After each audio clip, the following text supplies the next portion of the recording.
سندرون میں ٹھنڈ دستک دے رہی تھی۔ سبھی جانور آنے والے کٹھن موسم کے لیے تیاری کرنے میں لگے ہوئے تھے۔ سگری چڑیا بھی انہی میں سے ایک تھی۔ ہر سال کی طرح اس نے اپنے لیے ایک شاندار گھونسلہ تیار کیا تھا اور اچانک سے ہونے والی بارش اور ٹھنڈ سے بچنے کے لیے اسے چاروں طرف سے گھاس پھوس سے ڈھک لیا تھا۔ سب کچھ ٹھیک چل رہا تھا کہ ایک دن اچانک سے بجلی کڑکنے لگی اور دیکھتے دیکھتے گھنگھور برسا ہونے لگی۔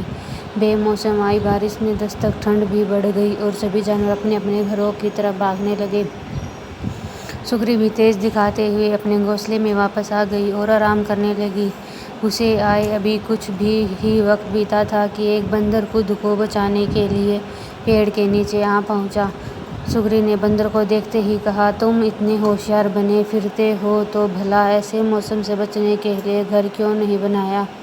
یہ سن کر بندر کو غصہ آیا، لیکن وہ چپ ہی رہا اور پیڑ کی آڑ میں خود کو بچانے کا پریاس کرنے لگا۔ تھوڑی دیر شانت رہنے کے بعد سگری پھر بولی، پوری گرمی ادھر ادھر آلس میں بتا دی، اچھا ہوتا اپنے لیے ایک گھر بنا لیتے۔ یہ سن بندر نے غصے میں کہا، تم اپنے سے مطلب رکھو، میری چنتا چھوڑ دو۔ سگری شانت ہو گئی۔ بارش رکنے کا نام ہی نہیں لے رہی تھی اور ہوائیں بھی تیز چل رہی تھیں۔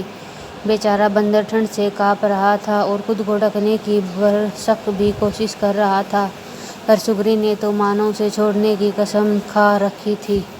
وہ پھر بولی، کاش کہ تم نے تھوڑی عقل دکھائی ہوتی تو آج اس حالت۔ سگری نے ابھی اپنی بات ختم بھی نہیں کی کہ بندر بوکھلاتے ہوئے بولا، ایک دم چپ! اپنا یہ بار بار پھسپھسانا بند کرو، یہ گیان کی باتیں اپنے پاس رکھو اور پنڈت بننے کی کوشش مت کرو۔ سگری چپ ہو گئی۔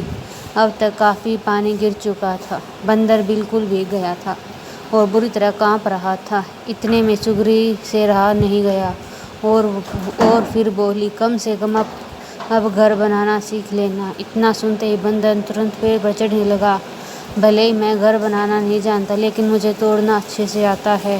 اور یہ کہتے ہوئے اس نے سگری کا گھونسلہ تہس نہس کر دیا۔ اب سگری بھی بندر کی طرح بے گھر ہو چکی تھی اور ٹھنڈ سے کانپ رہی تھی۔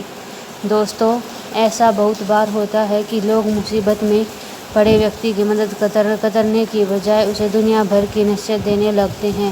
ویسے ہوتے ناطے ہر کوئی اپنی استھتی کے لیے خود ذمہ دار ہے۔